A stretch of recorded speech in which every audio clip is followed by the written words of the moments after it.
Hello, my name is Isaac Herndon, and today I'll be giving a central point speech about active listening and why, in my opinion, it is the most important form of listening. Does it bother you when you're in the middle of a conversation and it seems like somebody's uninterested? Maybe they're looking off to the side, maybe they're even picking their nose, maybe they're just looking right past you. It seems like they do not care. I don't know about you, but when that happens to me, it drives me crazy. It makes me want to just grab them and shake them and say, "Hey, do I not matter to you? Why aren't you listening to me?"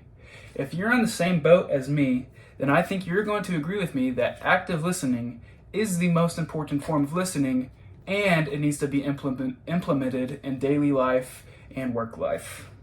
One statistic that backs all this up states that active listening increases collaboration and productivity up to 25%. Meaning, if your company uses active listening, you will be doing better than any company that uses passive listening. I don't think most companies teach their employees to passively listen, but if they hire somebody who does that, then their production is going to go down. That's why I think it's so important that companies even need to start training their people on active listening. It increases your production like crazy. 25%, that's a huge margin jump. Why would you not want to increase your production 25%? Just by actively listening, keeping eye contact, paying attention to what clients and employees are saying. Really, what you can do is compare and contrast. So looking at it, if you wanted to compare passive and active listening, you can't.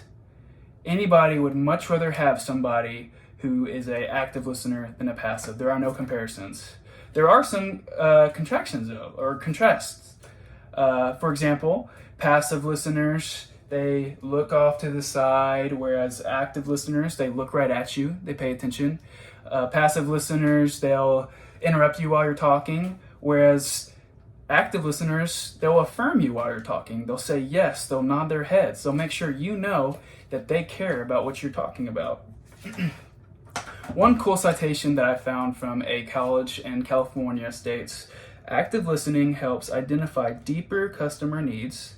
It establishes a more comfortable relationship with the customer and reduces the likelihood of misunderstandings and tensions." So if you're working with a customer, are you going to want to work with somebody who's a passive listener and who misunderstands you, maybe creates unneeded tension? Or do you want to work with an active listener who is affirming what you're saying, they're paying attention to what you have to say, and they're meeting every single need that you have? I know for me, I'd rather work with the active listener because I want my needs to be met. So I would always choose an active listener over a passive listener. One story of mine, a personal story, that helps back up active listening is when I first started the job at the company I work at now, I was not a good active listener. A majority of the time, I would be dazing off, I maybe wouldn't be paying attention, I wouldn't be keeping eye contact with my boss, I really wasn't listening to what my boss had to say.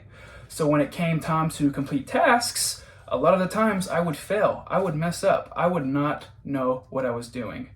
So when I started to actively listen, my production skyrocketed. I started working better, working harder. My boss was complimenting me more because I wasn't struggling as much. If I would have not started actively listening, most likely I probably still wouldn't be working there because no team or company wants to keep somebody who isn't actively listening when they're trying to conversate to them.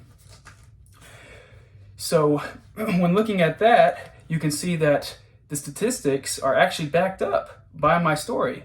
When I was working hard and actively listening, my production went up. It probably went up to 25%. My production skyrocketed.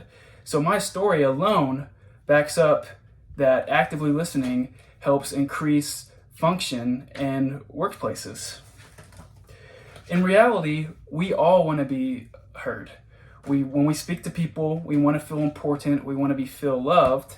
And if we do not actively listen and we passively listen, majority of the time, that's not going to happen. And this, for me, is the main reason why active listening is so important. Yes, it's good for companies, but it's also good for personal relationships. Everybody wants to feel loved. So please, I beg you, Actively listen. It is the most important form of listening. I hope you all have a great day.